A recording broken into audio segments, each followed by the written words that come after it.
Mamero. We not next generation. Giri giri. Youngest and modest. I see fair. Cachette. My guys in ya, I see straight. I see poke tamba pachi face in mamero. Manchi, ikandiketi waibunepa. Kudakufura wopu mapepa. Dakara wezenda watipa. Eko, aludeti kwa pepa. Waida kutirova pompindu. Uyane machit. Pompindu, bakapinzira police. Pompindu, papa siki face. Why wati wa, furis wati, why we pompindu. Uyane machit. Pompindu, bakapinzira police. Pompindu, uyane machit. Makaisi, agalaksa, muolisa. Bakasika skanzi bataimuno. Uyo, sunga imuno. Nyaya, hanzi ya ana unu. Ana unu, agatimbangdunu. Sikanzi uyondewe put, impafa. Anobazi put, sikanzi uyondewe put. Ebo, levu iwot. Futirova pompindu, uyane machit. Pompindu, bakapinzira police. Pompindu, papa siki face. Why wati wa, furis wati, why we pompindu. Uyane machit. Pompindu, bakapinzira police.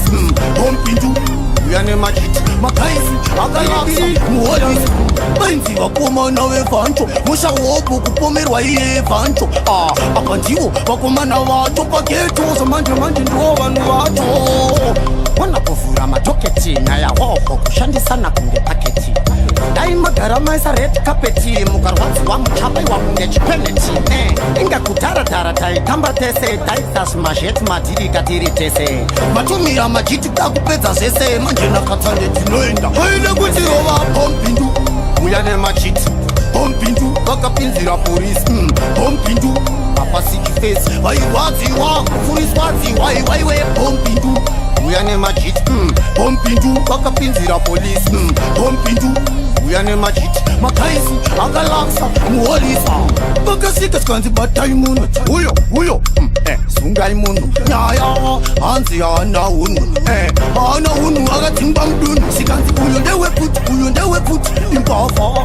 Anobazi put, sikanzi uyondewe put. Ebo, levu iwot. Futirova pompindu, uyane machit. Pompindu, bakapinzira police. Pompindu, papa siki face. Why wa, furis wati, why we pompindu.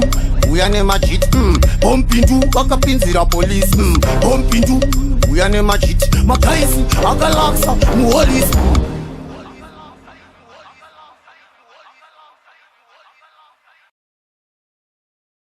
Zim Daily Upload.